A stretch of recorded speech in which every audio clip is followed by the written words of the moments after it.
What was your favorite thing to do with your dad, your mom, and your sister? Well, with my dad, it was daddy dates. About once a month, he would take me on a special date. And then the next week, he would take my sister on a special date. And he made those dates really special. He made you just feel like you were worth the world to him. I loved being with my dad. I was very much like my dad and and felt that. I wish you could all have known Carl, my dad. He was so excited to have grandchildren. He could hardly wait. He wanted them all to call him Papa. So someday you'll meet him, and when you do, call him Papa. Yeah. Mm. And with my mom, I love to go shopping because my mom always kept a $25 in her wallet that nobody knew about. So you'd buy what you were going to buy that day, and then she'd say, you know what I've got in my wallet? I've got 25 extra dollars. And in those days, that would have been about $75 now, right? It was like, ooh, you do? That was like a dress and a pair of shoes. Uh, yeah, she just made you feel like I've saved this money for you, and this is going to be really special. Yeah. And with my sister, of course, it was singing. Lena and I sang together from the time we were really, really small. And there's a special kind of bond that grows between two siblings that do something that is so intimate and together. We almost got so we thought alike. One would make a mistake and the other could feel it coming and make the same one. So nobody even knew the mistake. Yeah, I loved singing with Lena. But I do remember singing at my aunt's wedding, and we were fighting. So I would reach behind and hit her while we were singing, and she would reach behind and hit me.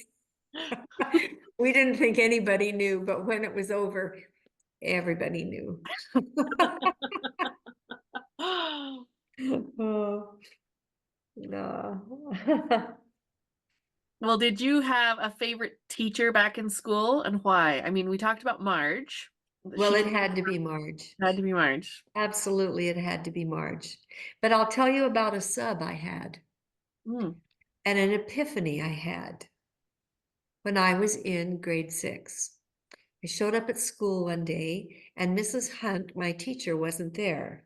There was a substitute, and her name was Afton Peterson. And I looked up at there and saw her and thought, oh, she's so old. Ugh. But she's the sub. Anyway, she said to us, I know how excited you are about having a substitute teacher. And I know how excited you would be if I said, let's do math all day. Let's do spelling all day. Let's do science all day. She said, so what I'm thinking is that when we get to school tomorrow morning, we'll all work really hard and get all our work done in the morning. And then in the afternoon, I'll tell you a story. And we thought, that sounds great. I loved stories even then. So that's what happened. We worked like little beavers all morning, and after lunch, she said, I'm going to tell you a story and you can choose. So she named all these stories. One of them she named was Jack London's story, The Call of the Wild. Mm. And I said, oh, let's hear The Call of the Wild. I've never heard that story. And she said, okay. And she walked out from behind her desk and started to tell this story. She didn't have a book. She didn't have a note card, nothing. She had this all memorized. And in this story, there are lots of dogs. husky dogs way up north pulling sleds through the ice. Honestly, she turned into those dogs. It was absolutely magical. She told this story, and when the bell rang at 3:30, she'd been telling the story for 2.5 hours.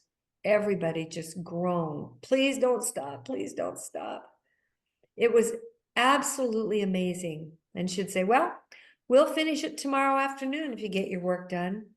So that entire week, she told stories, and it was different than anything I'd ever seen. I sat beside this little boy who was so naughty. He spent his life in the principal's office, but there wasn't a peep out of him all week. And when I went home one night, I was sitting on my bed and I thought to myself, stories are the most powerful things in the world. They change you. Listening to a great story. And I decided when I grow up, that's what I'm going to do. I'm going to tell stories. That's how I ended up doing what I do. Yeah. And she was a substitute teacher. She's a substitute teacher. I can remember the day she said, well, Mrs. Hunt is well. She's out of the hospital and she'll be back on Monday. And everybody just went, oh. And we loved Mrs. Hunt, but it had been a life-changing week, I think, for everybody, but especially for me. Gosh. Wow. What was the best present you ever given as a kid, and do you remember who gave it to you? The best present I was ever given as a kid was a stable, happy, loving childhood given to me by my parents and my grandparents and my aunts and uncles and my cousins. That was it. And as I've been thinking about our grandchildren, I've been thinking they've all been given the same gift. It's so wonderful. I watch our children parent their children, and I think what lucky, blessed, wonderful kids. And Christine, I watch you as the aunt of the century. Every grandchild just dying to come and visit you, wanting to be with you and spend time with you. These are gifts that money can't buy.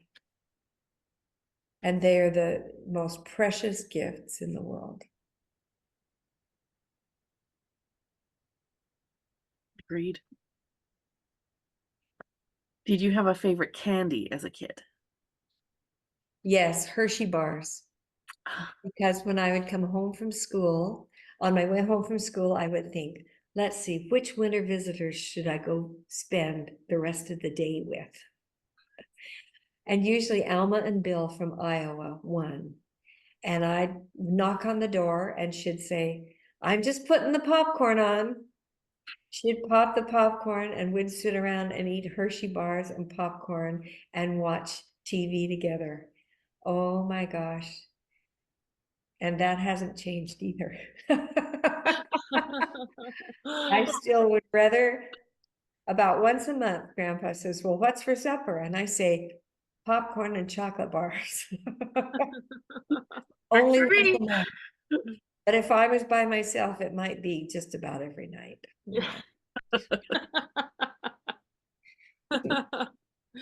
What was your favorite toy as a kid? Willie and Stinky. Oh, Willie and Stinky. Willie was a dog and Stinky was a stuffed skunk. And I slept with them every night. I loved Willie and Stinky. And to me, they were real. Absolutely real. And one day I came home with my friend from school. She was going to play after school. And we walked into my bedroom and there were Willie and Stinky on my bed. And she said, do you still play with those? And of course I said, oh, no. I've been meaning to throw those away forever. I don't play with those anymore. She said, well, let's throw them away right now.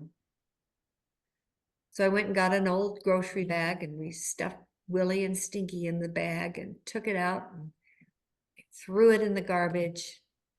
We went back in the house and oh, all I could think about was Willie and Stinky out in that garbage can. I couldn't wait for her to go home. She finally did.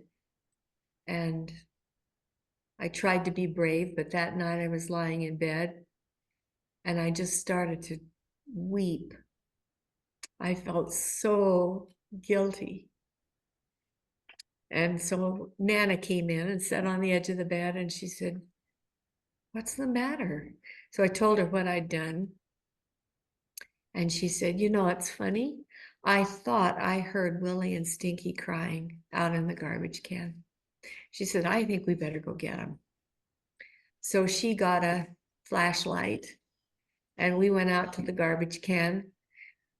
She helped me get in it. It was a big one because we owned a motel. It was a huge bin. I jumped into that garbage can and hunted around for that bag, found it, took it out, cried all the way home because of what I'd done. And then it hit me that this girlfriend might come back again. I said to Nana, what'll I do if she comes again? And Nana said, don't you worry about it. Willie and Stinky can come and play with me in my bedroom. That's a great memory for me. That's a really touching thing to recognize that someone is having a really rough time, has made a terrible choice, has made an awful mistake, and to just forgive them and love them anyway. It's really important.